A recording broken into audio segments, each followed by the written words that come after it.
Margot Bennett pressed her palm flat against the train window and watched the man waiting on the platform, arms crossed, jaw set, eyes like January frost, and made a decision in the space of one breath. She would not tell him. Not about the documents sewn into the lining of her trunk. Not about the two men she'd spotted in the last car since Denver, watching her with the particular stillness of professionals. Not about the reason she'd left Boston with a split lip and her father's dying words still ringing in her ears. She would smile. She would step off this train, and she would survive. If you're new here, please subscribe and follow this story all the way to the end, and drop a comment telling me what city you're watching from. I want to see just how far this story has traveled. Now, let's begin.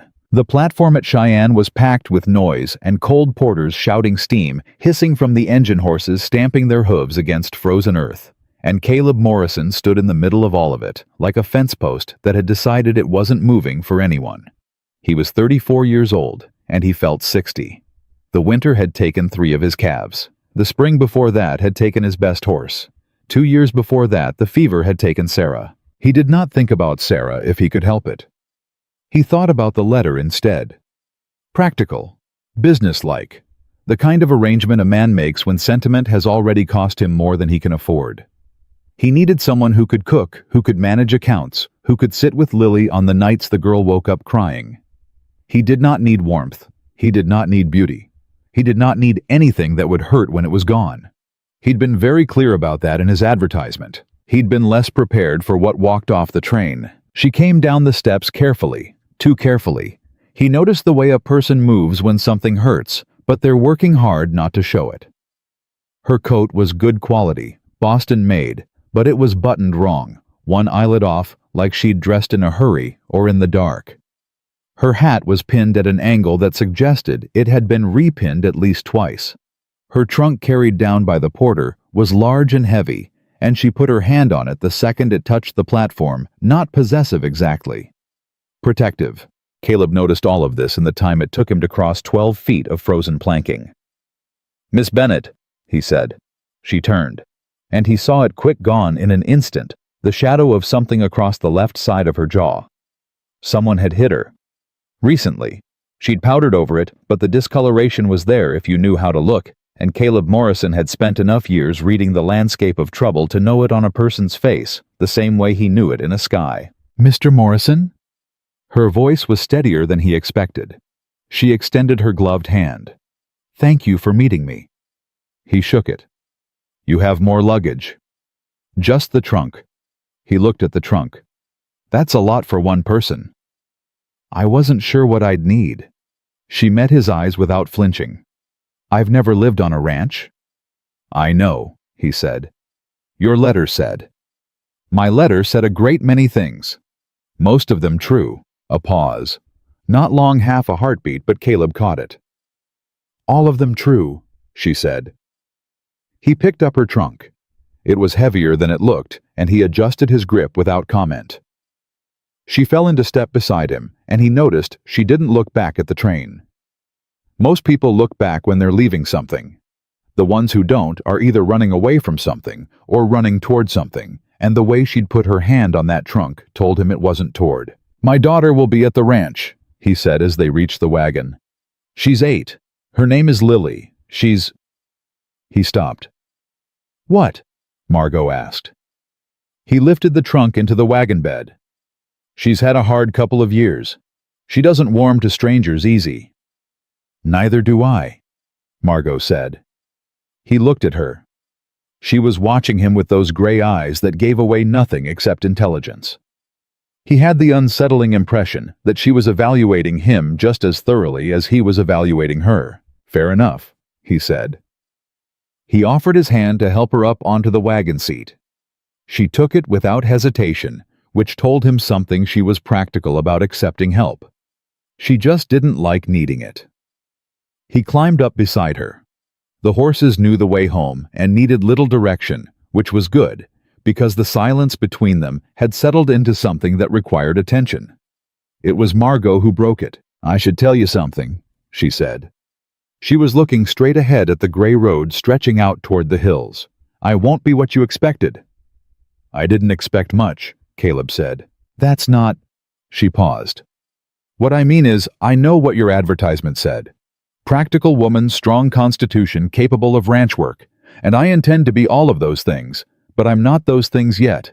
I'm going to make mistakes. I'm probably going to make more mistakes than a woman my age has any right to make. And I need to know if that's... She stopped again. If that's what... Caleb asked. If that's going to be a problem, she said quietly. For you, or for Lily. Caleb thought about that for a moment. The horses plodded on. Snow was starting to drift down from a sky the color of pewter. My first winter on this ranch, he said finally. I lost 40 head of cattle because I made the wrong call on a storm. Thought it was going to pass. It didn't. 40 head. He glanced at her. Everybody makes mistakes, Miss Bennett. The only question is whether you learn from them or let them bury you. She was quiet for a long moment. And if someone else's mistakes are what brought me here, she asked. Mistakes that weren't mine to make. He didn't answer immediately. He was thinking about the way she'd touched that trunk, the way she'd dressed in the dark, the shadow on her jaw.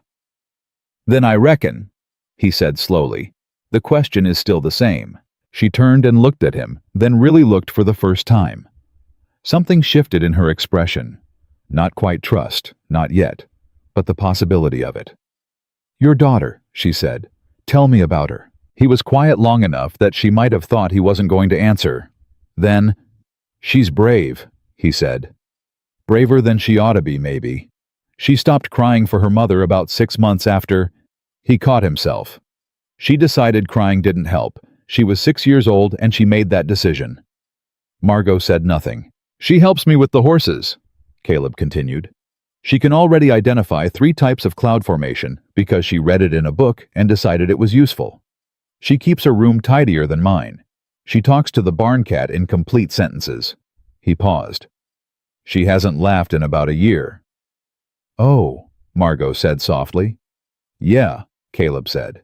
The ranch came into view as dusk was settling hard over the hills, low and sprawling with lantern light warm in the windows and smoke rising from the chimney.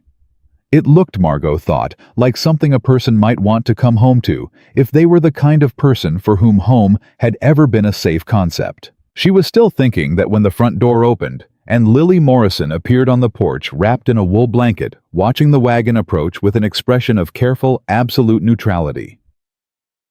Caleb pulled the horses to a stop. He climbed down and then turned to help Margot.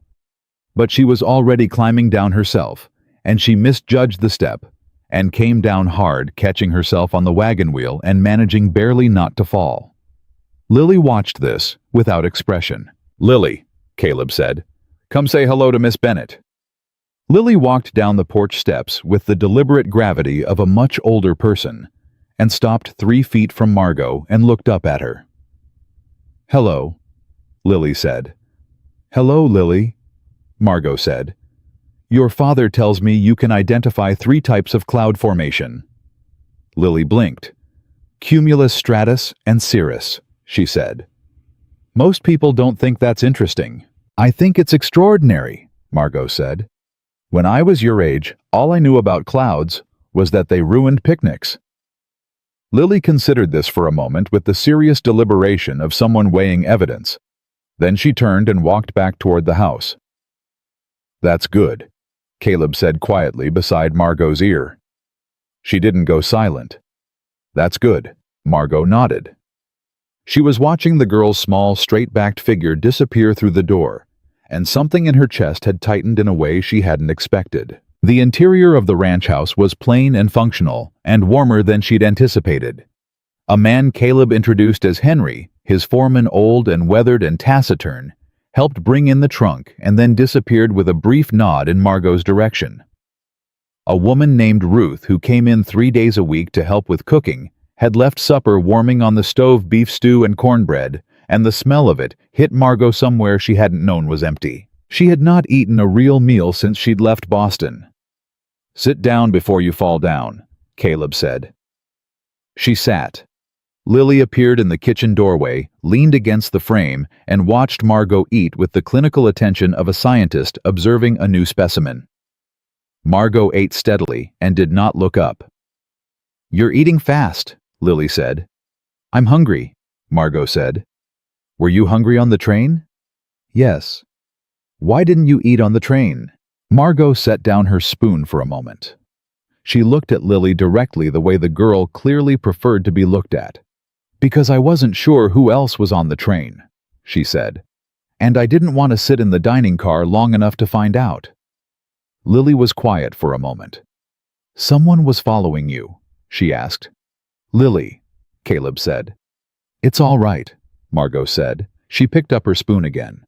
"I don't know for certain, but I think maybe yes." Lily turned this over. "Are they going to come here?" "I don't know," Margot said.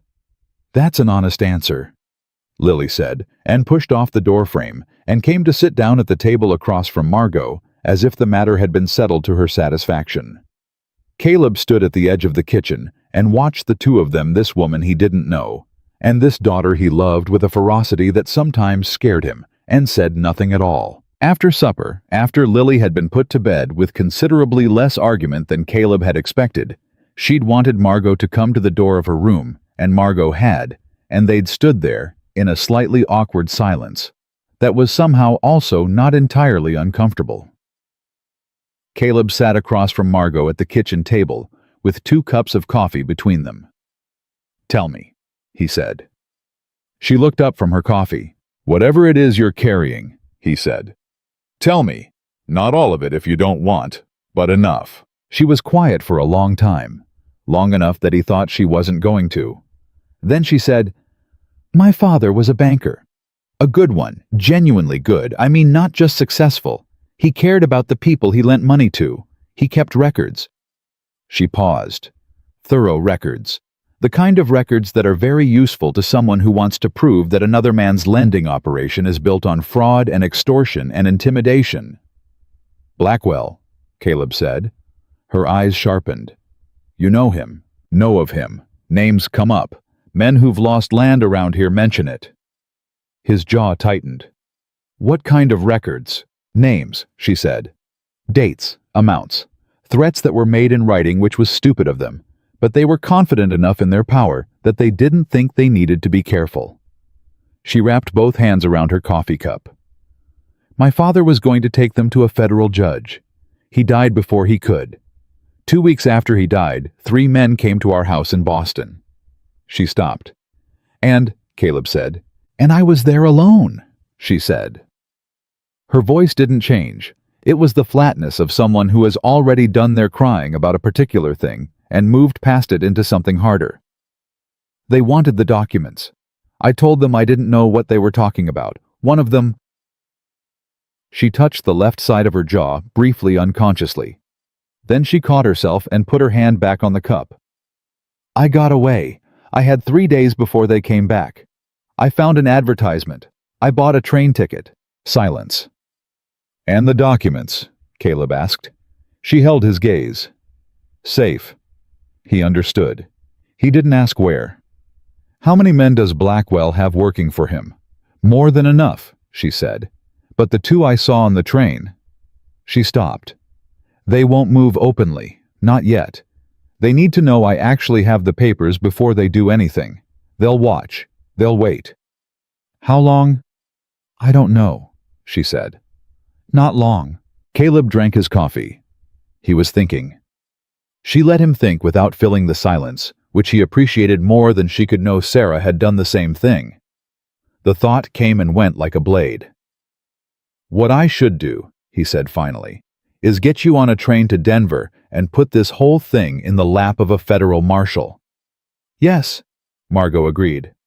But if they intercept me before I reach Denver," she said, "or if they've already identified your name from the agency's correspondence." She paused. "If they know I'm here moving me, puts you in the middle of it regardless." "I'm already in the middle of it," Caleb said. "You're my wife, on paper." She flinched slightly at the word. "I know. I'm sorry." "Don't apologize," he said. "You were honest about what you could tell me. Most people would have hidden it longer. Most people," she said carefully, "didn't have a daughter they needed to factor into the decision." He looked at her across the table. This woman he'd known for 6 hours, who had arrived half-starved and hunted, and had still thought to ask about Lily before she'd said a word about herself. Something in him shifted slightly, and unwillingly, like a door opening a crack it had kept shut for 2 years. "You can have Sarah's room," he said. "Down the hall from Lily. Lock on the inside." He stood up and took his cup to the sink. "We'll figure the rest of it out in the morning." "Mr. Morrison," she said. He paused. "Thank you," she said, "for not—" She seemed to be looking for the word. "For not making me feel like I've made things worse by being honest." He looked at her for a moment. "Honesty doesn't make things worse," he said. "It just tells you the shape of the problem you're already in." He went to bed. He did not sleep.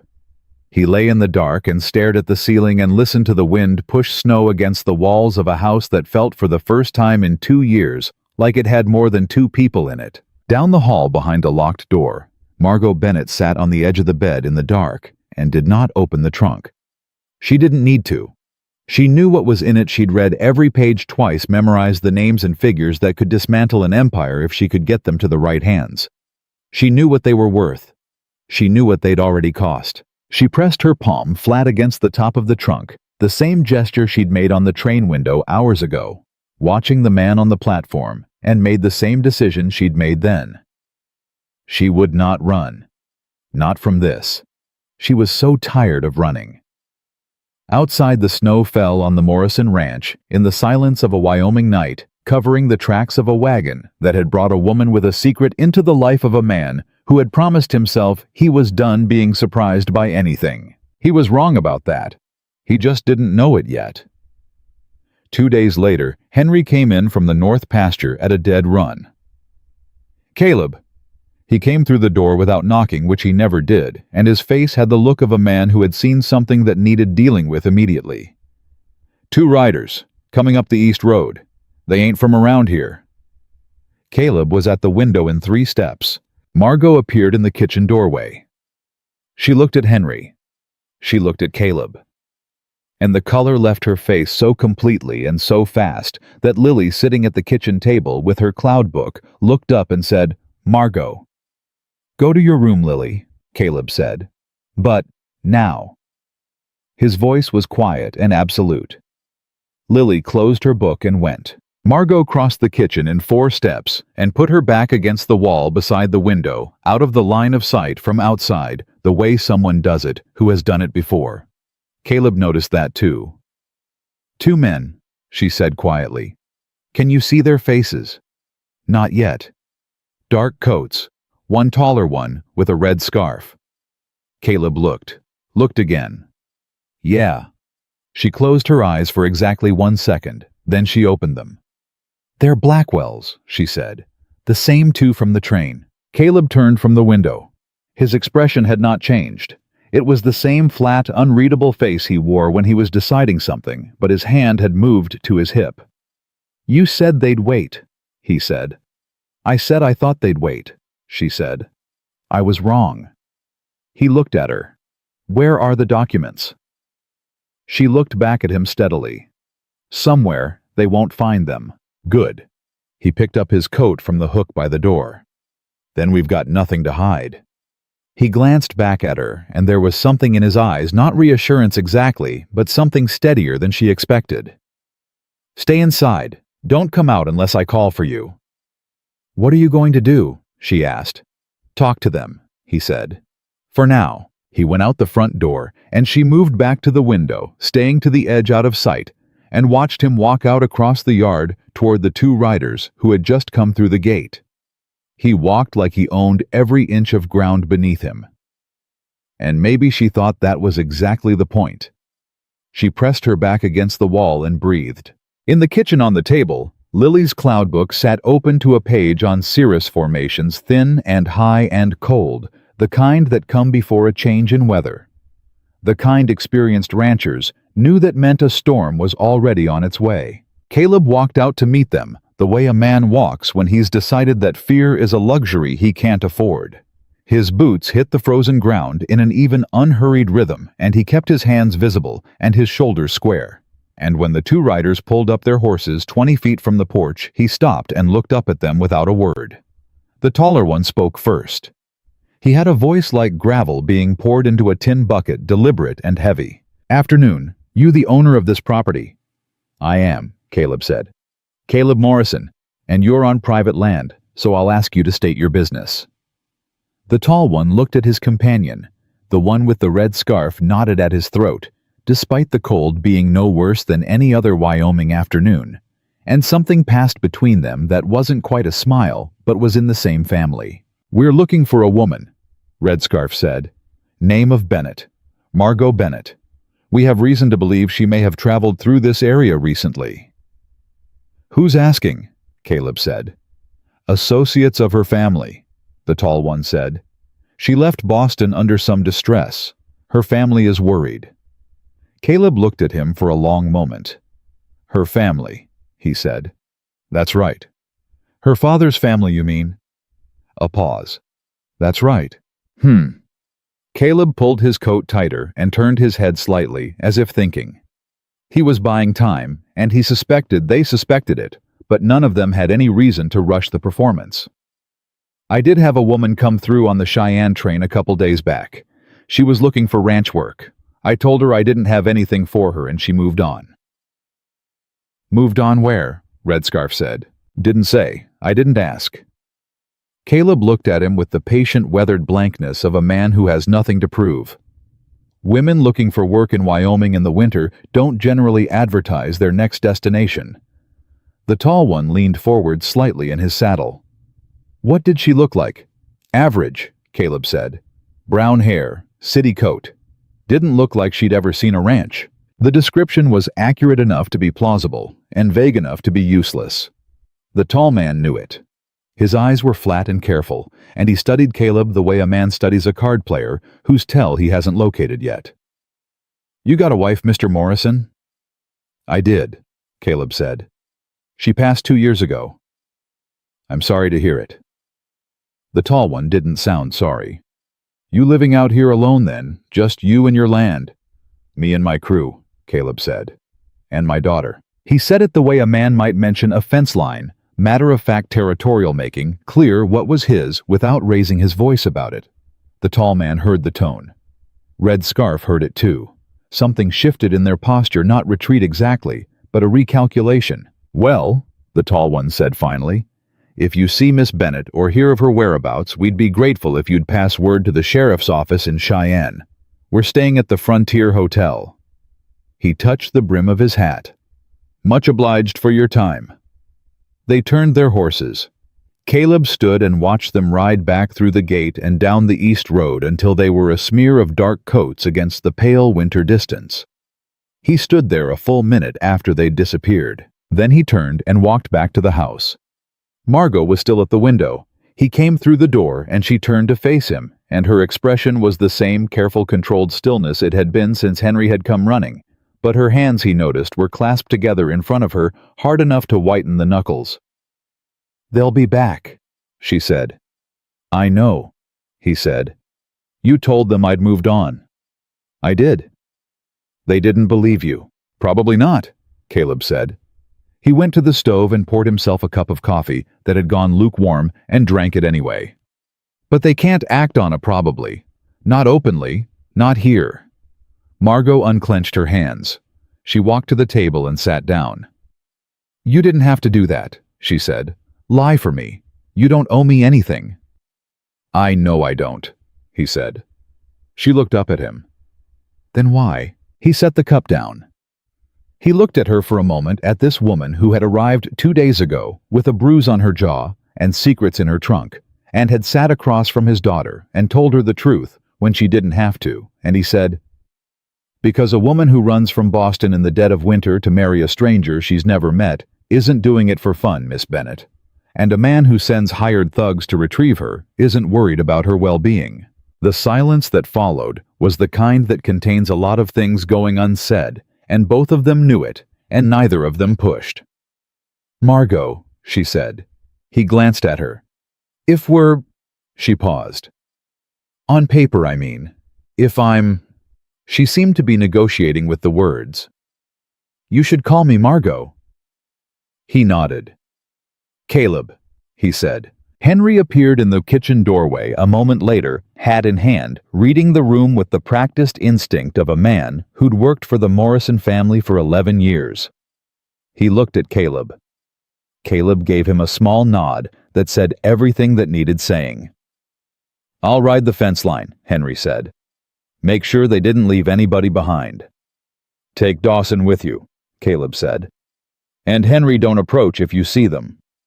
"Wasn't planning on it," Henry said, and left. Lily came down the hall at a pace that was technically not running, but only technically. She stopped in the kitchen doorway and looked between Caleb and Margot with those dark, serious eyes. "They're gone?" she asked. "For now," Caleb said. "Who were they really?" Lily asked. "Lily." "She's going to figure it out," Margot said quietly. Caleb looked at her. She was watching Lily with the expression of someone who recognizes a particular kind of intelligence and knows that trying to manage it is a losing proposition. Caleb crouched down to Lily's eye level. "They were men looking for Margot," he said. "Men who don't have good reasons for looking." Lily absorbed this with the composure of a person who had already suspected it. "Are they going to hurt her?" "Not if I have anything to say about it." "What about me?" "Not you either." He said it firm and quiet, the way he said things he meant. Lily studied his face the way she studied the sky for weather, looking for the truth beneath the surface, and apparently found what she needed because she gave a single nod and shifted her gaze to Margot. "You should teach me," Lily said. Margot blinked. "Teach you what?" "Whatever it is they want from you. If I know it, it's safer. They can't just take one person and have everything." She said it with the practical logic of an 8-year-old who had arrived at the conclusion entirely on her own and saw no reason to be embarrassed about it. Margot opened her mouth and then closed it. She looked at Caleb. He looked back at her with an expression that said clearly, "I told you she was something." "That's a very smart idea," Margot said finally. "But not yet. Let me think about the safest way to do that." Lily seemed to accept this as a reasonable response. "All right," she said. "Can I help with supper?"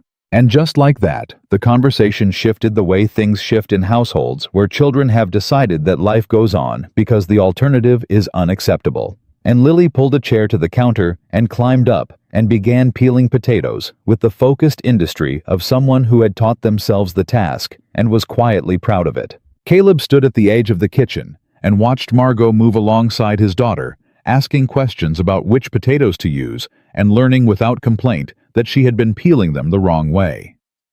Lily corrected her with the earnest authority of a teacher who has no patience for false modesty.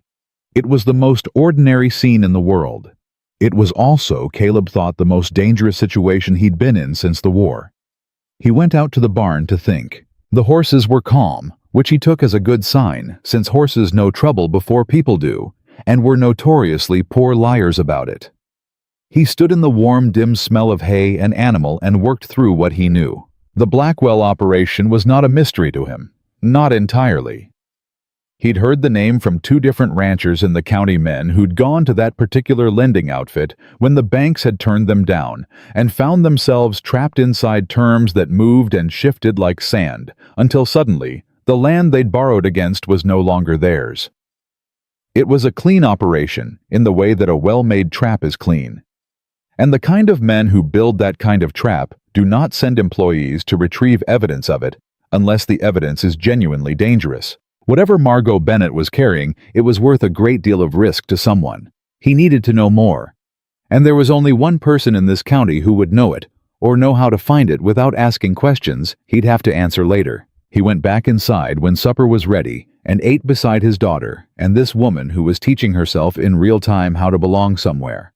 And afterward, when Lily was in bed and the house was quiet, he sat across from Margot again at the kitchen table. "I need to see them," he said. She looked up from her coffee. "The documents. Not all of them, but enough to understand what we're dealing with." He held her gaze. "I'm not asking to take them. I'm not asking for control of them. I'm asking because I can't protect something I don't understand." She was quiet for a long time. The fire in the stove made the only sound in the room. Then she stood up and went down the hall and came back 3 minutes later with a single folded piece of paper. She placed it on the table between them and sat back down. He unfolded it. It was a record of a loan dated 1877 made to a ranching family named Guthrie, out of a county south of here. The amount, the terms, the signatures.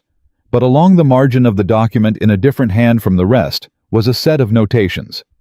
Dates, initials, and one phrase written in the cramped, careful writing of a man who understood what he was documenting.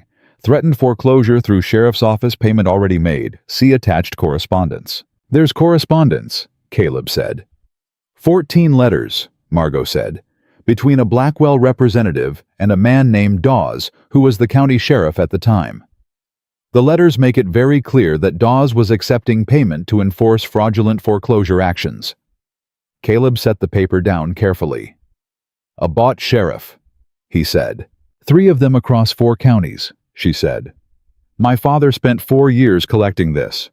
Every record, every letter, every sworn statement from a family that had been defrauded.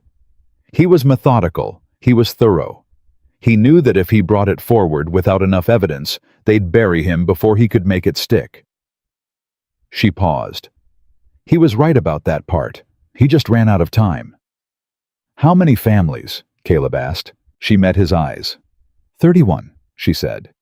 That he documented. He believed there were more. Caleb folded the paper. He handed it back to her. He was quiet for a long moment, working through the weight of what she'd just told him. The scale of it. 31. Families, 4 counties, bought lawmen, 4 years of careful documentation, and the woman sitting across from him, who had carried all of that alone across half a continent in the lining of a trunk. There's a man in town, he said. Amos Wheeler. He's a lawyer, though he'll tell you himself he doesn't practice much since his wife died. He has connections to the Federal Circuit Court in Denver. He's also about the only man in this county I'd trust absolutely. He looked at her. He needs to know what you have. Can you trust him not to? She stopped. He won't go to Blackwell if that's what you're asking.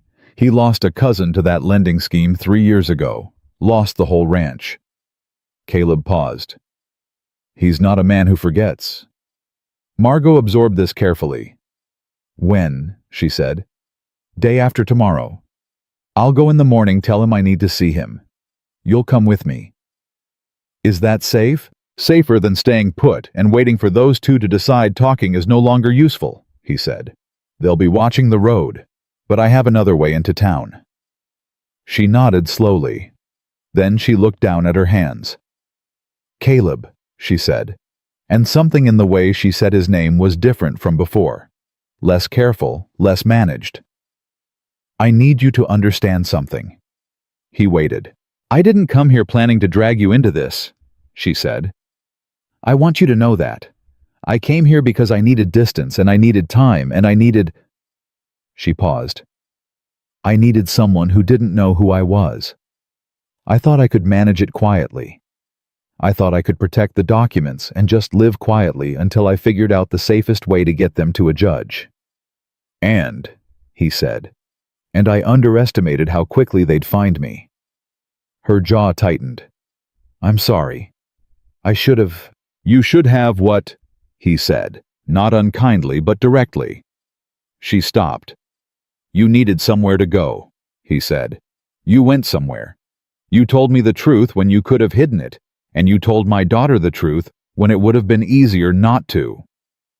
He pushed back from the table and stood. That's more than most people do. She looked up at him. There were 100 things in her expression, gratitude, uncertainty, something that might have been the early stages of something she wasn't ready to name, and she said nothing, which was the right choice. Get some sleep, he said. Lock the door. I always lock the door, she said. I know, he said. I just like saying it. He went to his room, and this time, after a while, he did sleep lightly, the way he slept when there was something that needed watching, one ear always open to the sounds of the house. He heard the wind. He heard a horse shift in the barn. He heard at some point in the early hours Lily's door open and then close. She had a habit of going to the window to check the sky in the night, looking for weather she hadn't predicted. He heard nothing that shouldn't be there, but he woke before dawn with the certain knowledge that the quiet was temporary, that the two men on the East Road had not ridden back to Cheyenne, that they were out there somewhere in the cold dark, watching, waiting, and that the fragile stillness of the Morrison Ranch had a shape to it now, an edge, the particular stillness that comes before something breaks. He got dressed in this dark and went to the kitchen and built the fire back up, and he was sitting with his hands around a cup of coffee when Margot appeared in the hallway at first light, already fully dressed. Her hair pinned her eyes clear in the way that eyes are clear when sleep hasn't really come. She looked at him across the kitchen. He looked at her. "You didn't sleep either," she said. "Some," he said. She came to the kitchen and poured herself a cup of coffee and sat down across from him, and outside the windows, the Wyoming dawn came up slow and gray over the hills, and neither of them spoke for a while because some mornings the silence is not empty, but full of the particular weight of two people who have not yet said everything that needs to be said and know it and are deciding carefully where to begin. It was Caleb who broke it. He set his cup down and looked at her steadily. "When we get to Wheeler's," he said, "let me do the talking first. He'll need to hear it from me before he can hear it from you. Not because he won't trust you, but because he'll need to trust the situation before he can trust a person." Margot nodded. "I understand." "And Margot?" He waited until she met his eyes. "Whatever he says about the risk, whatever he tells you about how serious this is, I need you not to decide you're protecting me by running." She went still. "I know that look," he said quietly. "I've been watching you for 2 days. Every time you think about what you brought to this door, you start calculating the cost of leaving. I'm telling you now, it won't help. They've already connected you to this property. The best protection any of us have is moving forward." She was silent for a long moment. Her coffee cooled untouched in her hands. "You're very observant for a rancher," she said finally. "And you're very stubborn for a woman who's asking for help," he said. Something shifted in her expression, not quite a smile but the shape of one, the ghost of one, the kind of thing a face does when it's been serious for so long it's almost forgotten how. It came and went in a second, but Caleb saw it, and it did something to him that he had not given anything permission to do in 2 years. Something quiet and unwelcome and entirely beyond his control, like the first thaw in ground that's been frozen so long you'd stopped expecting it to change. He picked up his coffee. He looked out the window at the gray Wyoming morning. Down the hall, Lily's door opened, and the sound of small, determined footsteps came toward the kitchen, and the day began. Lily insisted on braiding her own hair that morning, which she was not yet entirely good at, and the result was something that listed noticeably to the left, and she presented it to the kitchen with the dignity of a person who has decided that the outcome is acceptable. Margot looked at it and said nothing except that it suited her, which Lily received with a brief, serious nod, as if the matter had been submitted and ruled upon and could now be set aside. Caleb watched this exchange over the rim of his coffee cup and said nothing at all. They ate quickly. Caleb told Henry that he and Margot were going into town to see about supplies, and that Henry should keep Lily close to the house and the 2 ranch hands within shouting distance of the yard. Henry looked at him, the way Henry always looked at him when something was being left unsaid, with the patient, weathered expression of a man who has learned that the full story comes eventually, and that pushing for it early just wastes everyone's time. "Anything specific I should be watching for?" Henry said. 2 riders, dark coats. Caleb pulled on his gloves. "They come back, you don't engage. You get Lily inside, and you send Dawson for me." "Understood," Henry said. Lily appeared in the doorway with her cloud book under her arm. She looked at Margot with the particular expression she'd developed over the past 2 days. Not quite warmth yet, but the space where warmth might eventually grow, carefully tended. "Be careful," she said. Not to Caleb, who she told to be careful as a matter of routine. To Margot, who was new to the instruction. Margot looked at her. "I will," she said. "I'll bring you something from town." "You don't have to do that," Lily said. "I know I don't." Margot said. Lily considered this with great seriousness. Something useful, she said finally. Not candy. Absolutely not candy, Margot agreed. They left through the back of the property, taking a route that cut north through the tree line, before dropping back down to the road into town from the opposite direction. It added 40 minutes to the ride, and neither of them mentioned why. The morning was cold and bright, the kind of winter day that feels almost peaceful if you don't think too hard about what's underneath it, and they rode without talking for a long stretch, their horses moving easily over the hard ground. It was Margot who spoke first. "Tell me about Amos Wheeler," she said. "What kind of man is he?" "The kind that doesn't say much until he's sure it's worth saying," Caleb said.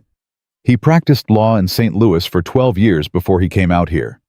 He'll tell you he came for the land, but the truth is he came because his wife was sick, and the doctors said dry air would help." He paused. It didn't help. She died the second winter. He stayed anyway. "Why?" "I asked him that once," Caleb said. "He said because he'd already buried her here, and he wasn't going to leave her alone in a place she'd never wanted to be." Margot was quiet for a moment. "That's a hard kind of loyalty," she said. "It's the only kind that means anything," Caleb said. They came into Garrison from the north end, which brought them through the quieter part of town, the livery stable, the grain merchant. A handful of houses set back from the road before the main street opened up ahead of them. Caleb kept them moving at a measured pace, not hurried enough to draw attention, not slow enough to linger. He was watching the storefronts as they passed. Margot was watching them too. He noticed that she had the same habit. He did a quick, systematic scan, near to far checking for anything that didn't fit the expected pattern. She'd been doing it since they'd left the ranch. She probably didn't even know she was doing it. Wheeler's office was above the dry goods store up a narrow staircase on the outside of the building. Caleb tied the horses and they went up, and he knocked twice. The man who opened the door was in his late 50s with white hair and a broad, deliberate face that arranged itself into expressions only when he'd decided it was time to have one. He looked at Caleb. He looked at Margot. He stepped back from the door. "Come in," he said. "I'll make coffee." The office was small and stacked with papers that had the organized chaos of a mind that knew exactly where everything was and didn't particularly care what it looked like to anyone else. Wheeler moved to the small stove in the corner and filled the pot without being asked about preferences, because Amos Wheeler had long ago decided that a man who can't drink whatever coffee is offered is a man who has not yet been truly cold. Caleb sat down. Margot sat beside him. Wheeler poured 3 cups, set them on the desk, and sat across from them and folded his hands. "Who is she?" he said. To Caleb, not to Margot. Not rudely, simply efficiently. "My wife," Caleb said. "On paper, and by intention if we get through the next few weeks." Wheeler's expression didn't change. "And the problem? She's carrying documentation of fraud and extortion and paid law enforcement corruption across 4 counties, Caleb said. Compiled by her father over 4 years. 31 families defrauded through a lending operation run by a man named Blackwell. Silence. Wheeler's eyes moved to Margot for the first time with something other than assessment. "Edwin Blackwell," he said. "You know him?" Margot asked. "I know of him," Wheeler said. "I know what he did to the Guthrie family, South County 77. I know what he did to the Parsons spread in 79. I know the names of 2 of the sheriffs he bought, and 1 county clerk and a territorial land registrar." He paused. "I know all of this because I spent 6 months trying to build a case against him 3 years ago, and I ran into the same wall everyone runs into. Every witness either recanted or disappeared, and the records I needed were either gone or had never officially existed." Margot set her coffee cup down slowly. "My father's name was Thomas Bennett," she said. "He was a banker in Boston. He spent 4 years corresponding with Blackwell's victims directly. He has sworn statements. He has the original correspondence between Blackwell's representatives and at least 3 county sheriffs. He has the original loan agreements annotated with evidence of the fraudulent terms." She held Wheeler's gaze. "He has everything you ran out of. Wheeler was quiet for a long moment. Then he said, "Where is your father now?" "Dead," she said. 8 weeks ago." "I'm sorry." "They made it look like a heart attack," she said. "He had a bad heart, so it was easy to make it look that way. I can't prove otherwise.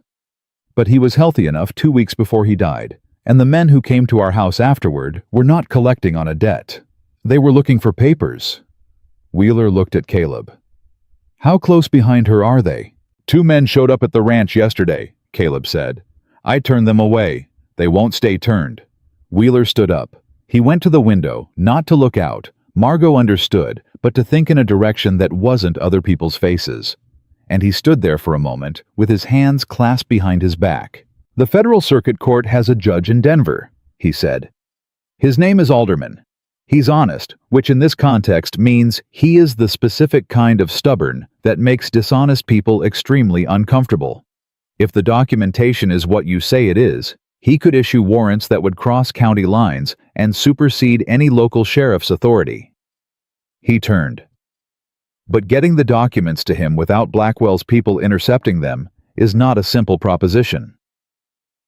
"I know," Margot said. "We'd need someone to carry them who isn't connected to either of you," Wheeler said. "Someone who can ride to Denver fast and who has enough standing with the court that they're not turned away at the door." "Can you do it?" Caleb said. Wheeler looked at him. "I'm 61 years old and I haven't ridden hard in 3 years," he said. "But yes, if it comes to that." He sat back down. "First I need to read the documents. Not all of them a lawyer's summary. The strongest pieces, the letters from the sheriffs if you have them, the loan agreements with the notations." He looked at Margot. "Can you have that prepared?" "I can have it prepared today," she said. He nodded. "There's a woman named Clara Whitmore," he said. "She runs the schoolhouse here, and she's been in this town for 7 years, which is long enough to know everything and be trusted by everyone. She's also—" he paused. "She's not just a school teacher. I think you should meet her. She has context that would be useful to you." Caleb frowned slightly. "What kind of context?" "The kind she'll have to tell you herself," Wheeler said. He looked at his watch. "She'll be finishing lessons in 2 hours. I'll send word." They sat in Wheeler's office while he read the single document Margot had brought. She hadn't brought more, which Wheeler noted with approval, because a woman who carries only what she needs to a first meeting is a woman who understands that information is leverage, and leverage should be extended carefully. He read it twice. He made one note on a piece of paper and folded it and set it aside. Then he looked up. "This notation," he said. "The one in the margin about the threatened foreclosure. The handwriting is this, your father's—" "Yes," Margot said. "And you can verify that letters other documents in the same hand." "I have 12 years of his correspondence," she said. "His handwriting is distinctive. Anyone who knew him would recognize it." Wheeler nodded slowly. "Then this single document with proper authentication and the supporting correspondence you describe is enough for a federal judge to issue a preliminary inquiry." He set it down. "Whether he acts on the inquiry is another matter, but it gets us through the first door."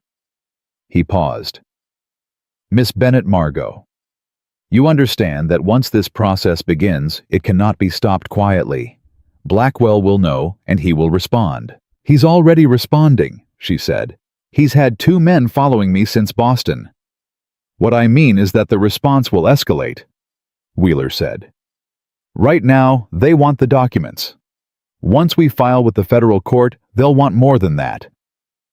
The word landed in the room, and nobody dressed it up. Margot looked at him steadily. "I know," she said. "My father knew too. He chose to go forward anyway." She paused. "I'm not going to be the reason his 4 years of work disappears into a trunk somewhere and 31 families never see justice because I was afraid." Wheeler looked at her for a long moment. Then he looked at Caleb. Caleb said nothing, but something in his expression said everything. "All right," Wheeler said. "Let's talk about how we do this safely." They were still deep in that conversation when the sound of boots on the stairs came up through the floor, quick, deliberate, and all 3 of them went still in exactly the same instant. The way people do when they've been talking about danger long enough that their bodies have started to take it seriously. The knock came. Wheeler crossed to the door and opened it. The woman in the doorway was perhaps 45 with sharp dark eyes and the kind of posture that comes from years of standing in front of people who are supposed to be paying attention. She was not what Margot had expected from the word schoolteacher. She was not soft or tentative or deferential. She looked at Wheeler and then past him at Caleb and then at Margot, and what moved across her face when she saw Margot was not curiosity, but recognition. "You got here faster than I thought," Clara Whitmore said. Margot stared at her. "I'm sorry." Clara came inside and Wheeler closed the door. She pulled off her gloves and sat down without being invited the way a person sits when they're used to being useful in other people's emergencies. She looked at Margot directly. "Your father wrote to me," she said. 14 months ago. He'd been corresponding with a family named Harlan who lost their ranch to Blackwell in 1878. The Harlans had a daughter who taught school in this county for 3 years before she died of fever. That daughter was my closest friend. She paused. Thomas Bennett was looking for corroborating witnesses, someone who could speak to the character and credibility of the families he'd documented. He found me. She held Margot's gaze. He told me that if anything happened to him, he believed his daughter would find her way somewhere in this region. He asked me to watch for her. The silence in the room was absolute.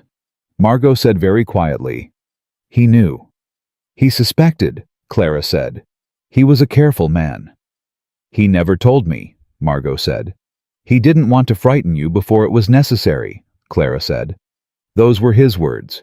He said you were braver than you knew, but that you'd need evidence of it before you believed him." Something moved across Margot's face, grief and anger, and something that might have been the specific ache of being known by someone who was no longer there to see you, become what they believed you were. She pressed her lips together and held it. Caleb sitting beside her did not move or speak, but his hand resting on the desk between them shifted just slightly closer to hers, not touching, close enough. "What do you know?" Margot asked Clara. Her voice was steady. "I know the names of 8 families in this county alone who can testify to Blackwell's methods," Clara said. "I know the name of the land registrar he bought in 1879 who has since relocated to Oregon and who I believe has been waiting for someone to give him a reason to talk." She looked at Wheeler. "And I know that 2 of Blackwell's men have been asking questions in this town since yesterday afternoon. They spoke to the hotel owner, the liveryman, and the postmaster." "What were they asking?" Wheeler said. "Whether anyone had seen a woman arrive recently," Clara said. "Boston accent, traveling alone. They said she was a missing relative." "How did people answer?" Caleb said. Clara looked at him. "This is a small town, Mr. Morrison. People here know each other's business whether they want to or not. They also know yours that you recently arranged a mail-order marriage and that your wagon was seen at the Cheyenne station 2 days ago." She paused. "So far, 3 people have told those men that they don't know anything about any woman. But 3 people is not everyone, and everyone is not 3 people." Caleb's jaw set. "How long do we have before the wrong person talks?" "I don't know," Clara said. "But I'd say we are no longer measuring in days." The room rearranged itself around that statement, everybody in it shifting their internal calculations, updating the timeline, adjusting what they thought was possible. Margot looked at Wheeler. Wheeler looked at Clara. Clara looked at Caleb. Caleb looked at Margot. She was not afraid. Or rather, she was afraid in the controlled, purposeful way that people are afraid when they've decided that fear is information and not instruction. She was thinking. He could see it the way her eyes moved slightly when she was working through something, the small tension at the corner of her mouth. "The documents need to leave this county," she said, "before tonight." "Agreed," Wheeler said. "Can you ride to Denver?" she asked him. "I can," he said. "Then I'll have what you need within the hour." She looked at Clara. "The witnesses you mentioned, the 8 families, can they be contacted without going through the post office?" "Most of them," Clara said. "Why?" "Because if Blackwell has the postmaster asking questions, He may also have someone reading outgoing mail, Margot said. My father was careful. I intend to be careful. Clara studied her. Something shifted in the older woman's expression assessment, moving into something warmer, more decided. Your father said you were braver than you knew, she said. He was right. Margot absorbed this. He was usually right, she said quietly. That was the most infuriating thing about him. Clara almost smiled. I know. I found his letters exhausting and entirely correct on every point. Then you knew him well, Margot said. They looked at each other, this woman who had carried a dead man's work across half a continent, and this woman who had been asked to wait for her, and some kind of compact was made in that look, the kind that doesn't require words because the words would take too long and they both already understood the terms. Caleb stood up. He looked at Wheeler. How long to reach Denver at hard ride? 2 days moving well, Wheeler said. I want you on the road before dark, Caleb said. Is that possible? Wheeler looked at the window, at the quality of the light, at the calculation that a 61-year-old man makes when he is deciding whether his body is going to cooperate with what his conscience requires. It's possible, he said. Good. Caleb looked at Margot. We need to go back and get him what he needs. She was already standing. Clara walked them to the door. As Margot passed her, Clara touched her arm briefly, not grabbing, just a light pressure, the kind that says, I see you and I'm here. Margot paused. She looked at her. Your father would have wanted to see this, Clara said quietly. I know, Margot said. I'm going to make sure he does in whatever way he can. She went down the stairs into the cold, bright morning, and Caleb followed her, and neither of them spoke until they reached the horses. Then Caleb stopped. He looked at her across the saddle of his horse. You all right? He said. She thought about that honestly, the way she'd learned to think about things in the last 8 weeks. Not the easy answer, the true one. No, she said, but I'm going to be. He nodded. That was the right answer, and they both knew it.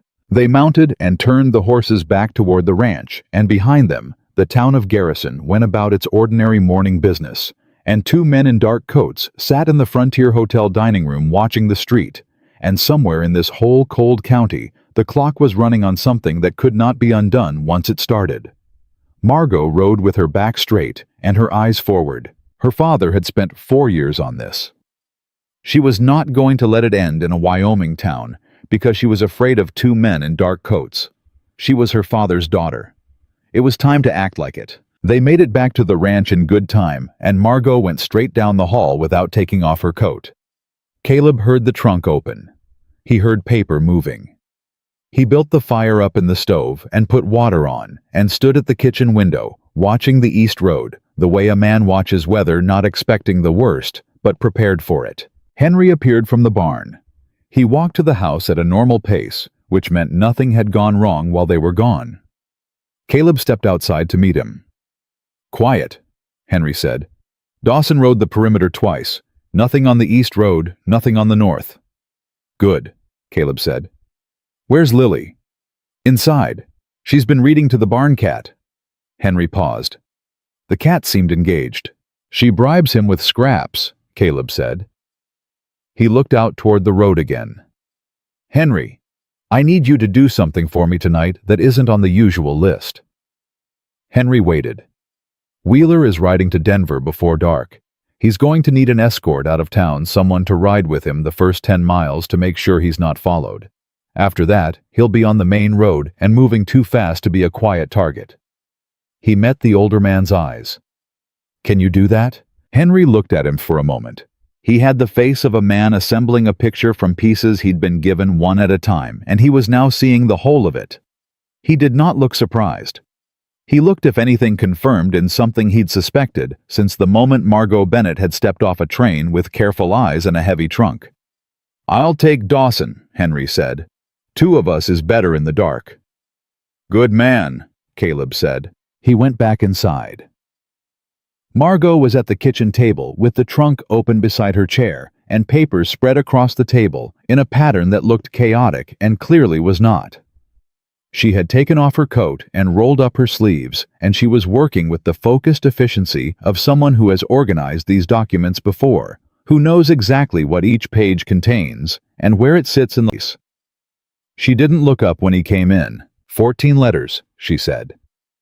3 of them with Blackwell's own signature, which my father flagged specifically because it was unusual. He normally kept himself 1 layer removed from the correspondence. The land registrar's name is in 2 of them. There are 4 loan agreements with my father's marginal notations and the corresponding ledger entries that prove the payment was made before the foreclosure actions were filed. She picked up a separate stack. These are the sworn statements, 7 families. My father had them notarized individually, so they couldn't be challenged as a fabricated document. Caleb sat down across from her. Is that enough? She looked up. It's more than enough for a federal judge to issue warrants, she said.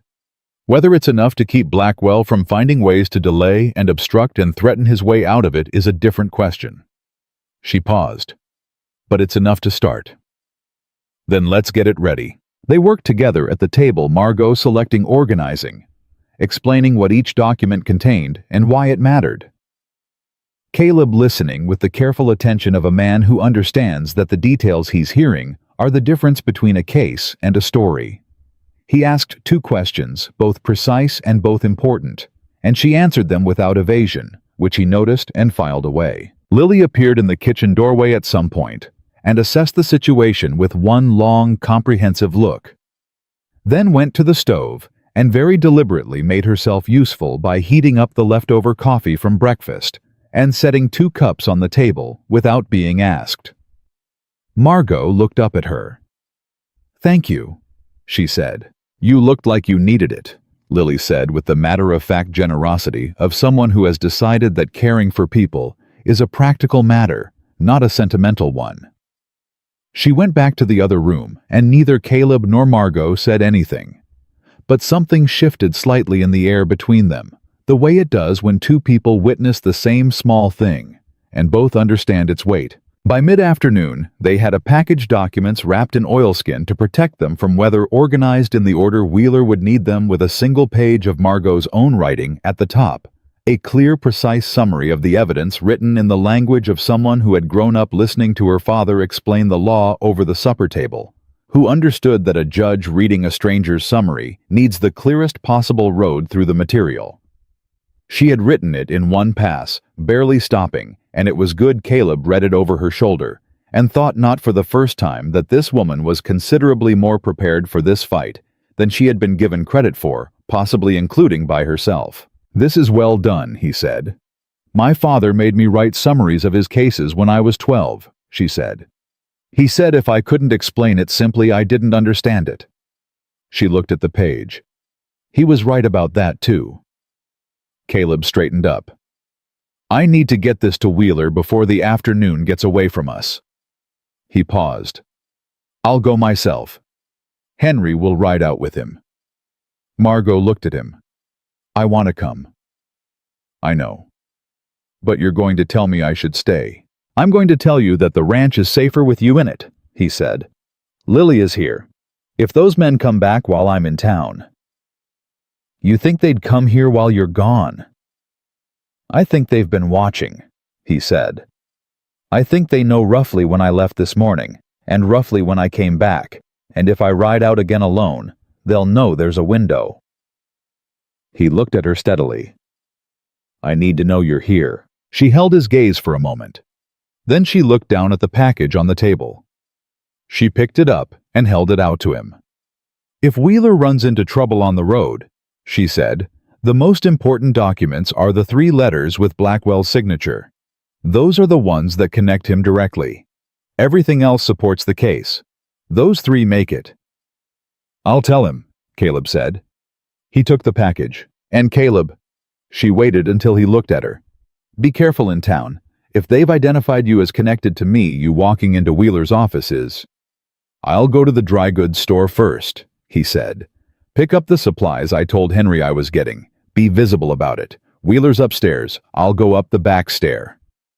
He allowed himself a small, dry expression that was almost a smile. "I'm not new to being careful, Margot." "No," she said. "I'm starting to see that." He left.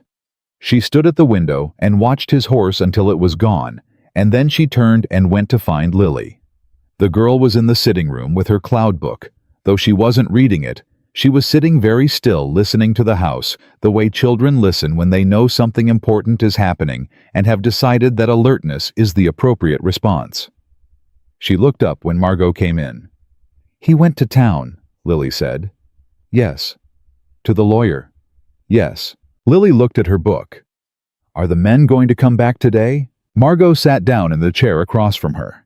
She thought about the various ways she could answer that question, the soft versions, the careful versions, the versions designed to protect an 8-year-old from a hard truth. She thought about how Lily had asked to be taught, how she'd stayed calm when Henry had come running, how she'd made coffee this afternoon without being asked because she'd recognized that the situation required it. "I don't know," she said, "but I think we should be ready in case they do." Lily nodded. "What do we do if they come?" "We don't open the door," Margot said.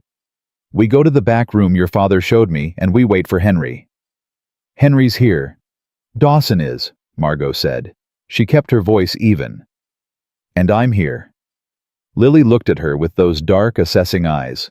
"Can you shoot?" Margot paused. "No," she said. "Can you?" "My father showed me how the rifle works," Lily said. "I've never shot it, but I know which end." She seemed to feel this was a reasonable contribution to a mutual assessment of their defensive capabilities. "That's more than I knew at your age," Margot said. Lily considered her for a moment. "My father likes you," she said. It was stated as a fact delivered in the tone Lily used for facts neutral, certain, without commentary. Margot looked at her carefully. "How do you know?" "He watches you," Lily said. "The same way he watches the sky when there's weather coming. Like he's paying attention to something that matters."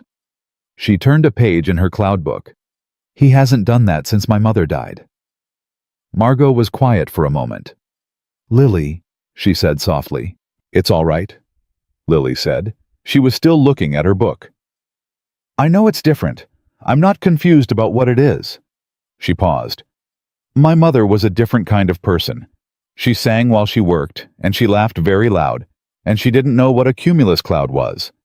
She turned another page. "You're different, but different doesn't mean wrong." Margot sat with this for a moment, with the particular generosity of an 8-year-old who had decided to be large about something most adults would have made small and complicated. "Your father told me you were brave," she said. "He was right." Lily turned another page. She was trying not to look pleased and not entirely succeeding. "He says I'm braver than I ought to be," she said.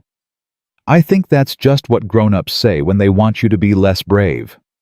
"I think so too," Margot said. It was close to dusk when Dawson came in at a controlled run from the barn and knocked on the back door with the particular knock Caleb had told them to listen for 3, then 1, and Margot was at the door before he finished it. "Two riders on the south approach," Dawson said. He was 23 and trying very hard to be calm about this and almost managing. "Coming slow, not from the direction of town." Margot's mind moved quickly. South approach meant they'd circled. They'd been watching all day. They knew Caleb had gone to town. They'd waited until the window was as wide as it was going to get. "Where's Henry?" she said. "He left with Mr. Wheeler an hour ago, like Caleb said." So there was no Henry. There was Dawson, who was 23 and loyal and outgunned, and herself and Lily and 2 professional men who had been following her since Boston. "Go get the rifle from the barn," she said. "The one on the south wall, and the box of shells on the shelf above it." Dawson stared at her. "Ma'am." "I'm not going to shoot anyone," she said. "I'm going to put it where it can be seen if someone looks through the window. There's a difference between having a gun and using one." She held his eyes. "Go." He went.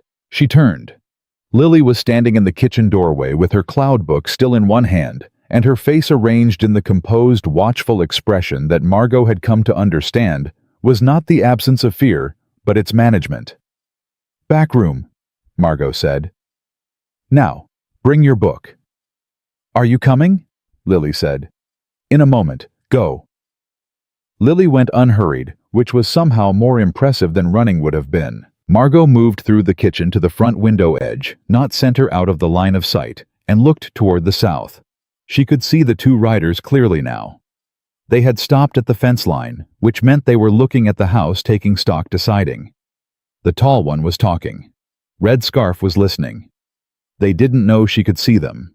That was something. Dawson came back through the door with the rifle and the box of shells, and looked at her for instructions, because he was 23, and this was above his experience, and he was smart enough to know it.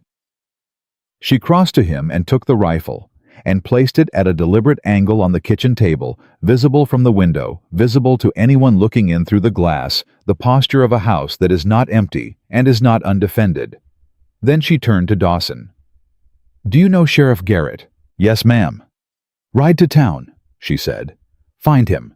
Tell him there are 2 unknown riders on the Morrison property who have been identified as associates of Edwin Blackwell, and that Caleb Morrison is requesting his presence." She paused. "Don't ask him. Tell him. Those exact words, requesting his presence." Dawson looked at her. "Ma'am, if I leave..."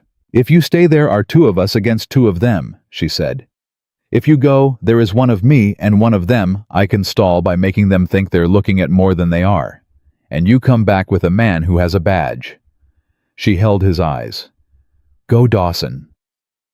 He went out the back, and she heard the horse a moment later, moving south before cutting east to avoid the riders. And then the sound faded, and the house was quiet, and Margot stood in the kitchen and breathed. She was alone. Lily was in the back room. The 2 men were at the fence line and had not moved yet. She sat down at the kitchen table directly in front of the window, in plain sight, with the rifle beside her and her hands in her lap, and she waited. It took 4 minutes. Then there was a knock at the front door. She stood. She walked to the door. She put her hand on it and said clearly, and without any waver in her voice, "Who's there?" "Friends of the family, ma'am." The tall one's voice, gravel in a tin bucket. "I don't have family," she said. "You've come to the wrong house." "Miss Bennett." A pause. "We know you're in there. We're not here to cause trouble. We just need a moment of your time." She pressed her back against the door. She was thinking. They needed the documents. They wouldn't move openly against her as long as there was any chance she'd hidden the documents somewhere they hadn't found, because a dead Margot Bennett couldn't tell them where anything was. That was her advantage, and it was thin, and it would not last. She needed 10 minutes. Dawson was on a good horse. "My husband will be back within the hour," she said. "Your husband?" Red Scarf said. And the word came out of his mouth in a particular way, weighted amused, that told her exactly what he thought of the arrangement. "Miss Bennett, we have traveled a very long way. We are cold, and we are out of patience. Open the door." "This is private property," she said. "You are not welcome here. If you don't leave, the next person I speak to will be Sheriff Garrett." A silence. She could almost hear them recalculating. "There's no need to involve local law," the tall one said. "This is a private matter." "Then treat it like one and leave," she said. Another silence. Longer this time. "We'll wait," the tall one said finally. "Your husband can join the conversation when he returns." She heard them step back off the porch. She heard nothing after that, which was worse than footsteps, because it meant they'd settled somewhere she couldn't track them. She went back to the kitchen. She sat at the table. She put one hand flat on the rifle, not gripping it, just touching it, a point of contact with something solid. And she looked at the window and thought about her father, who had spent 4 years building a case that the world was not as corrupt as it sometimes seemed. That evidence mattered, that a well-documented truth was harder to bury than a man. She thought about Caleb, who had walked across a frozen platform toward a woman he'd never met, and picked up her trunk without asking about its weight. She thought about Lily, who had decided at 6 years old that crying didn't help, and had made cloud formations useful knowledge, and had told Margot that different wasn't wrong. She sat in the Morrison kitchen, and she was afraid, but the fear was clean. Not the kind that unmakes you, the kind that sharpens you, the kind that her father had probably felt, standing in front of the first Blackwell victim, who'd trusted him with their story, knowing the risk, and choosing to go forward anyway. She heard at the edge of her hearing the sound of horses. More than two. She moved to the window. 3 riders coming up the main road, moving fast. She recognized Caleb's horse first. She'd learned the way it moved in 2 days, which surprised her, and then behind him, 2 others, and the glint of something on the chest of the second rider that was not a belt buckle, a badge. The 2 men in dark coats heard the horses too. She heard them moving quick and decisive toward their own horses at the fence line. The calculation being made in real time: engage with a sheriff present, or pull back and find another approach. Professionals chose their ground. They didn't fight uphill unless they had to. She heard their horses leave. She heard Caleb's voice in the yard, speaking to the sheriff, in the flat factual tone he used for things that needed to be communicated accurately and quickly, and she heard the sheriff's voice in response, and then she heard boots on the porch. Caleb's, she was certain of it before he knocked, and she was at the door before he finished. He came through and looked at her, one look comprehensive checking. "You all right?" he said. "Yes," she said. He looked at the rifle on the table, at the placement of it deliberate visible from the window. Something moved in his expression. "That was smart," he said. "I needed time," she said. "Dawson rode for the sheriff." "He found us on the road," Caleb said. "We came back together." She absorbed this. "Wheeler. On the road to Denver," he said. "Henry sent word back from the edge of the county they weren't followed." He paused. "Margot, the documents are moving." She sat down. She hadn't realized until that moment that her legs had been making a decision independent of her intentions, and they had apparently decided that standing was no longer the priority. Caleb sat down across from her. The sheriff, a quiet man named Garrett, with an honest face, and the alert eyes of someone who had heard a very interesting story very recently, appeared in the kitchen doorway and looked at the 2 of them. "I'd like to hear everything from the beginning," he said, "if you're willing." Margot looked at Caleb. Caleb looked at her. "Tell him," Caleb said. "All of it. He needs to know." She turned to the sheriff. "My name is Margot Bennett," she said. "My father was Thomas Bennett. He spent 4 years documenting a fraud operation run by a man named Edwin Blackwell, and I have the evidence he compiled, and it is currently on its way to a federal judge in Denver." She held the sheriff's eyes.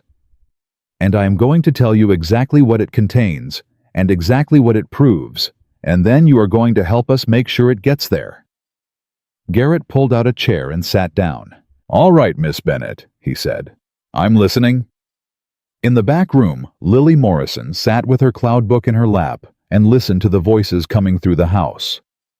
Her father's a stranger's, and Margot's clear and steady above both of them, and she opened her book to the page on cirrus clouds and read the part she already knew by heart.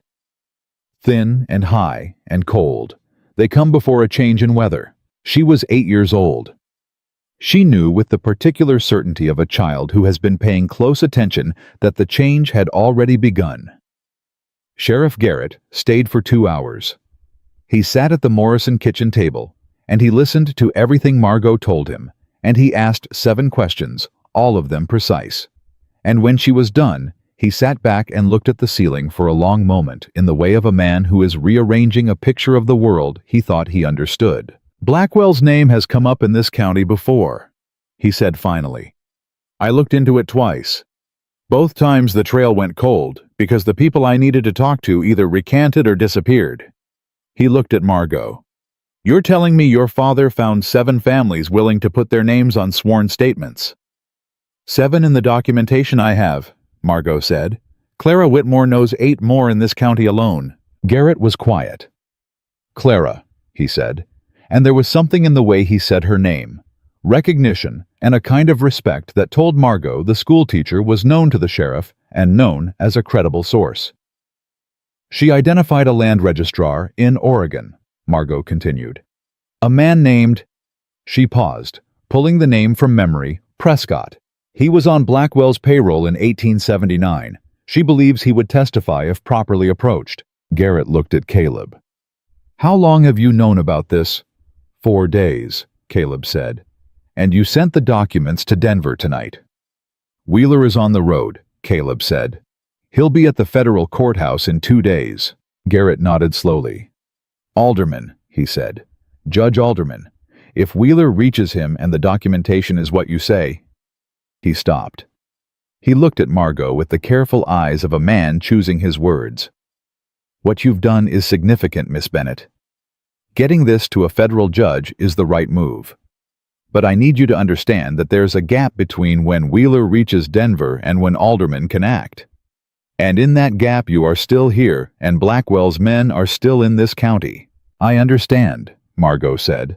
I'm going to put a deputy on the Morrison property overnight, Garrett said. And I'm going to pay a visit to the Frontier Hotel in the morning and have a direct conversation with those two about trespassing on private land. He paused. I can't hold them on that alone, but I can make it very clear to them that this county is aware of their presence and is watching it.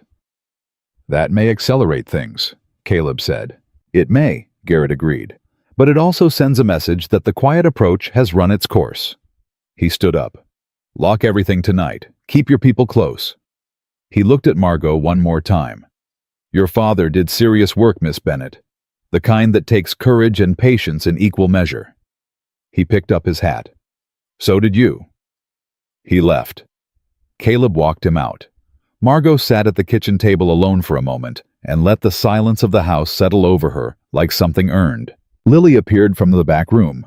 She crossed the kitchen, set her cloud book on the table, and sat down across from Margot with the composure of a person who has been waiting a reasonable amount of time and considers the waiting complete. Is it done? She said. Not yet, Margot said. But it started. Lily considered this. Is started enough for tonight? Margot looked at her. Yes, she said. Tonight started is enough. Lily nodded. She picked up her book. Then she set it back down and looked at Margot directly with the particular undefended sincerity that children deploy when they have decided something needs to be said plainly. I'm glad you came here, she said, even with all the trouble. She paused. Maybe because of the trouble. Things were very quiet before. Margot felt something shift in her chest, the specific, unexpected weight of being wanted in a place not despite the difficulty you'd brought but alongside it. She held Lily's gaze. I'm glad too, she said, more than I expected to be.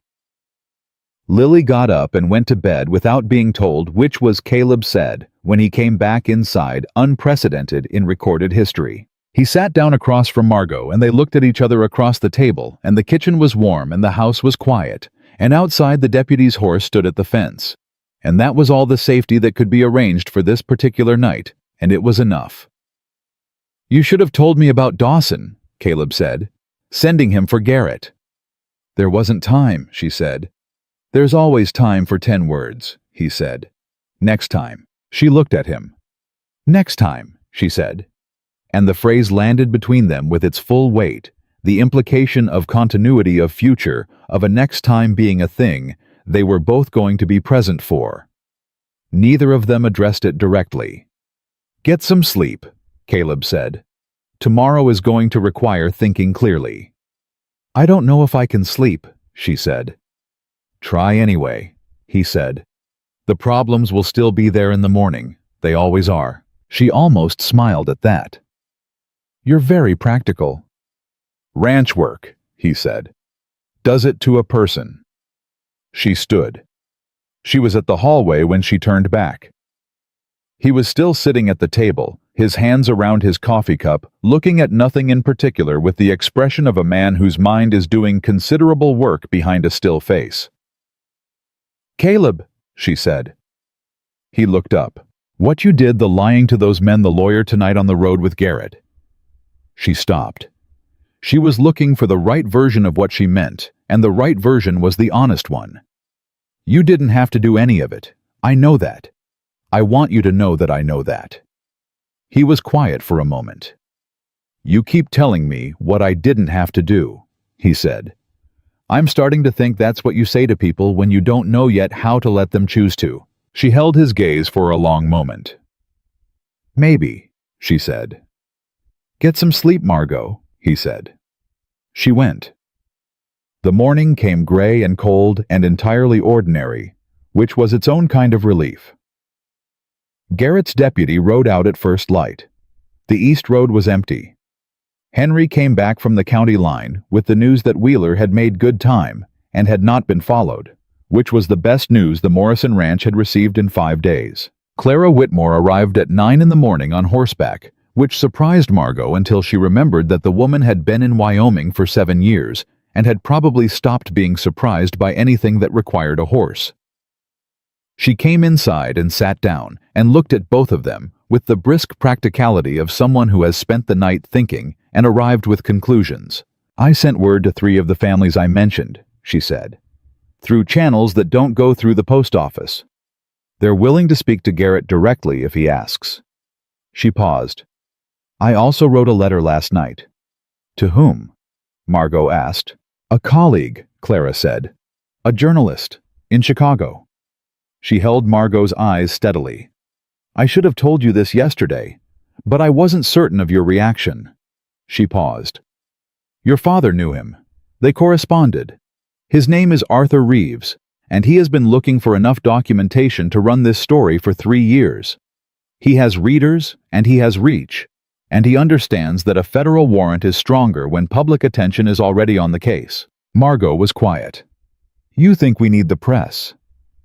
"I think," Clara said carefully, "that a man like Blackwell has survived this long because every previous attempt to expose him happened quietly.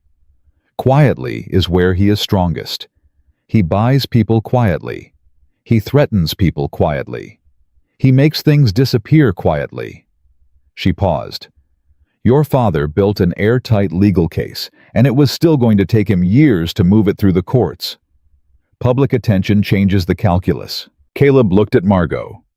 "She's right," he said. Margot looked at the table. She was thinking about her father, about the 4 careful, methodical, quiet years he had spent building something that could be buried if the wrong person got to it first. About the men who had come to her house in Boston and not bothered to hide their faces because they had been confident enough in their power to be careless about it. "Write to him," she said. "Send it today." Clara nodded. Something settled in her expression, not satisfaction exactly, but the look of a person whose estimate of another person has been confirmed. "I already sent it," she said. "Last night. I wanted your agreement, but I was fairly confident I had it." Margot looked at her. "You were very sure of me." "Your father was very sure of you," Clara said. "And he, as we have established, was usually right." The next 12 days were the longest of Margot Bennett's life, and also, in some way, she couldn't have entirely explained the most fully inhabited. She was not waiting passively, that was the difference. There was work to be done, and she did it. She met with Garrett twice, answering his questions about specific documents, helping him build the clearest possible record for when the federal response came. She sat with Clara and the 3 families who came forward, listened to their stories. The lost land, the fraudulent terms, the threatened men with badges who had come to enforce actions that were never legal.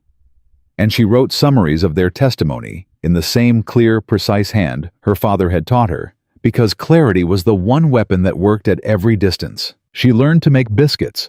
They were terrible the first 3 times and acceptable the 4th, and Lily informed her without particular cruelty that she had improved significantly, which Margot accepted as the high praise it was meant to be. She fixed a fence post with Henry, who taught her with the wordless, patient instruction of a man who believes that competence is its own conversation. She came inside with her hands red from the cold, and Caleb looked at her from across the kitchen with an expression she had stopped trying to classify because classification felt beside the point. She was learning the shape of the Morrison Ranch. She was learning its rhythms, which horse was temperamental in the cold, which hinge needed oiling. What time Henry started his morning rounds. How long it took Lily to work her way through a chapter of a book she found difficult, and how she'd pretend she'd finished faster than she had because she didn't like being seen struggling with anything. She was learning all of this the way you learn a place when you've decided without fully announcing the decision that you're going to stay. On the 9th day, a telegram arrived from Denver. Wheeler had reached Judge Alderman. The documentation had been received. A preliminary inquiry had been issued. Caleb read it aloud at the kitchen table. Lily listened with her hands folded in front of her.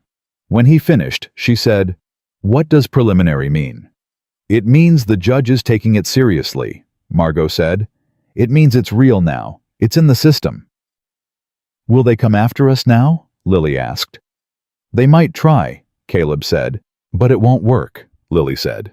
It was not a question. "No," Margot said. "It won't work." And she believed it, which surprised her a little. Not the belief itself, but the solidity of it. The absence of the qualifier she'd been carrying for 8 weeks. The constant internal whisper of, unless, but what if? The documents were in Denver. The judge had them. 3 families had spoken to Garrett. Arthur Reeves in Chicago had received Clara's letter and had written back with 2 sentences, "I have been waiting for this for 3 years. Tell Miss Bennett her father would be proud." She had read that letter alone in the room at the end of the hall, and she had cried for the first time since Boston, not the held-back managed kind, but the real kind. The kind that means something is finally released that has been held too tight for too long. She had cried for her father, who had been right about everything and had not lived to see it matter. She had cried for the 31 families in the documentation and the 8 Clara knew, and the ones nobody had counted yet. She had cried because she was tired and because she was unexpectedly safe. And sometimes, safety is harder to feel than danger, because it requires you to put down things you've been gripping so long they've left marks. She splashed water on her face and went back to the kitchen and helped Lily with supper and said nothing about it, and didn't need to. On the 12th day, 2 federal marshals arrived from Denver with warrants. They were courteous, efficient, and entirely unambiguous about their authority. They sat with Garrett, reviewed the documentation, and rode out the same afternoon toward Cheyenne with the names of the men they were looking for and the backing of a federal judge who was, as Wheeler had said, the specific kind of stubborn that made dishonest people extremely uncomfortable. The 2 men in dark coats had left the Frontier Hotel on day 4. Garrett had confirmed it. Whether they'd gone back to Blackwell with news of a failed retrieval or had simply gone to ground, nobody knew yet. It didn't matter. The case was no longer dependent on silence.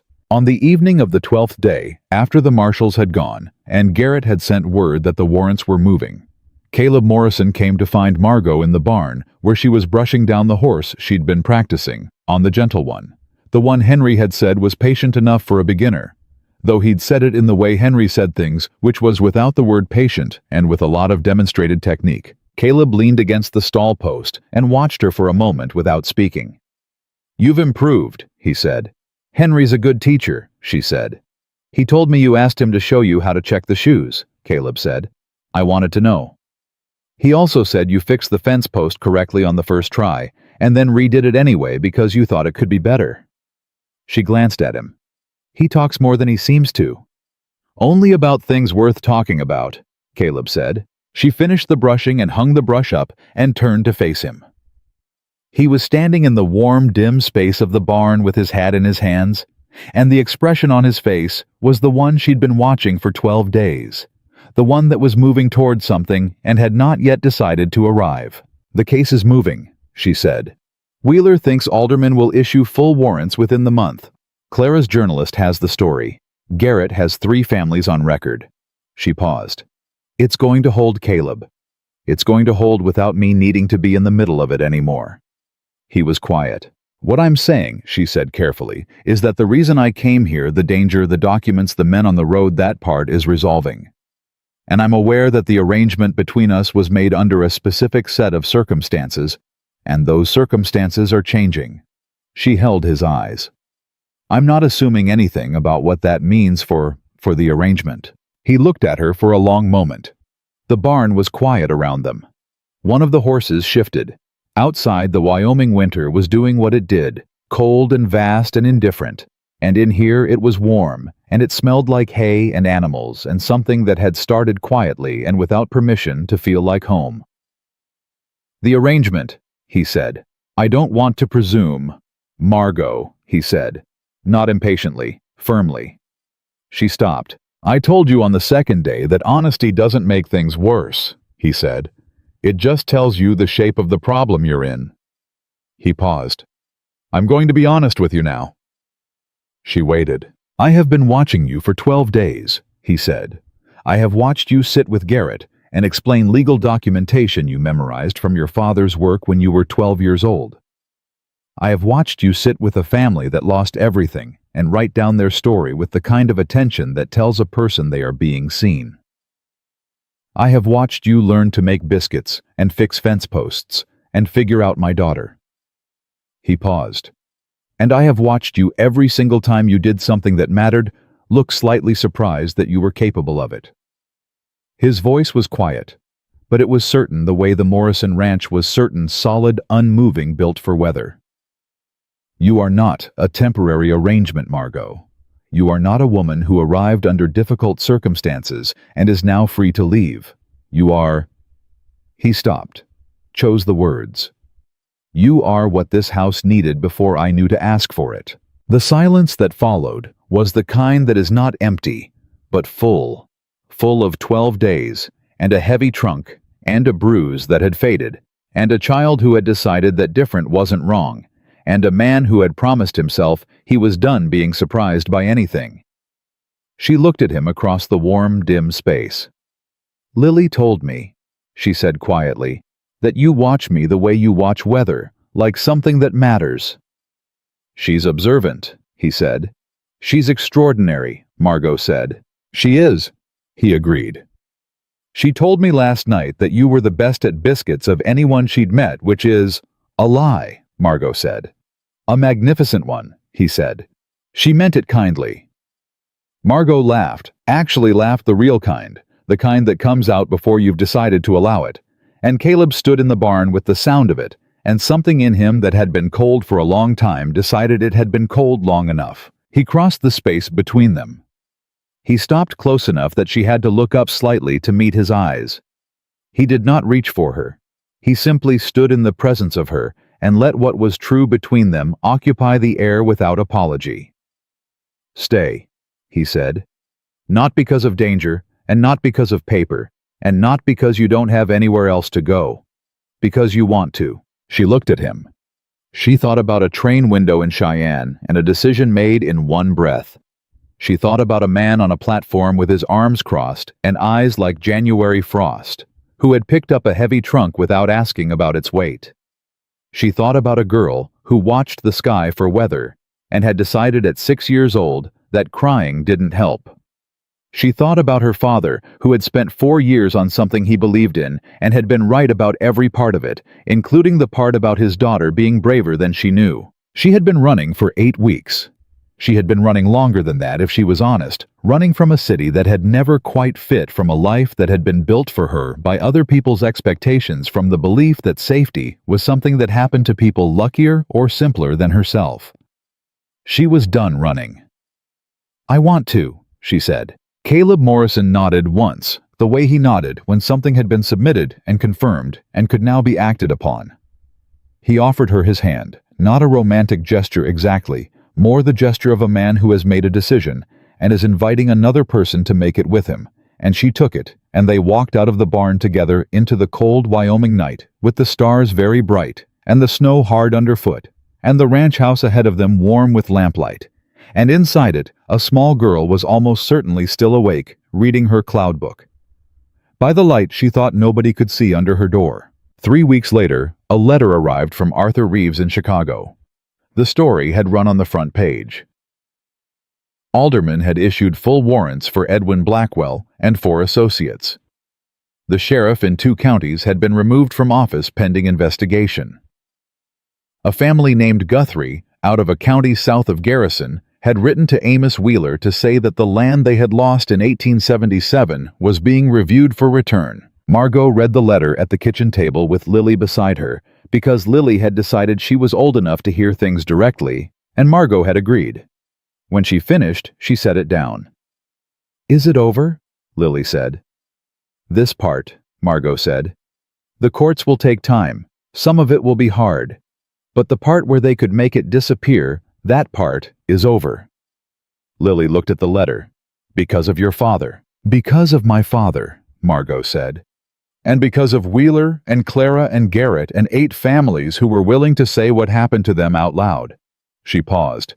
And because of your father who picked up a trunk he didn't know the weight of and didn't put it down." Lily absorbed this with great seriousness. Then she looked up. "And you," she said. "Because of you." Margot looked at this girl, this small, fierce, cloud-reading, barn-cat-talking, biscuit-critiquing girl who had lost her mother and learned to watch the sky for weather, and had decided with the absolute authority of someone who has nothing left to prove that Margot Bennett was someone worth keeping. "And me," Margot said. Caleb came in from the barn with snow on his hat, and the cold still on him, and stopped in the kitchen doorway to read the room, a habit she had learned that was not suspicion, but attention. The way a man raised on hard land learns to read the condition of everything he cares about before he relaxes his guard. He read the letter on the table. He read Lily's face. He read Margot's. "Good news," he said. It wasn't a question. "Very good news," Margot said. He hung up his hat. He poured himself a coffee. He sat down at the kitchen table beside his daughter, and across from his wife and outside the Wyoming winter was losing its grip the way it does in the slow turn toward March, the cold pulling back by degrees, until one morning you step outside and realize the worst of it is behind you, not gone, but no longer the whole story. That was the Morrison Ranch in the third week of February, 1882. The land was still hard. The work was still endless. The courts would take months, and Blackwell would fight every step, and some days would be harder than others, and there would be moments when the fear came back quiet and cold and had to be faced again fresh. But Margot Bennett had come to Wyoming with a dead man's evidence and a split lip and the particular stubbornness of a woman who had decided that her father's 4 years of work was going to matter, and she had sat at this table and told the truth when she could have hidden it, and she had sent Dawson for the sheriff when she was alone and afraid, and had 2 men at her door, and she had written the clearest possible road through complicated evidence for a judge she'd never met. And she had learned to fix a fence post and make acceptable biscuits and talk to a child who watched the sky. She had been braver than she knew. Her father had been right about that. He had been right about most things. And now she was home, not the home she'd been born into, not the home she'd fled, but the home she had chosen and fought for and stayed inside when every frightened instinct said to run. And that kind of home, the earned kind, holds. It holds against weather and against men in dark coats and against grief and against the long Wyoming winters. And it holds because the people in it have decided every single day that it is worth the holding. That was enough. That was everything. That was where Margot Morrison's story ended, and the rest of her life began.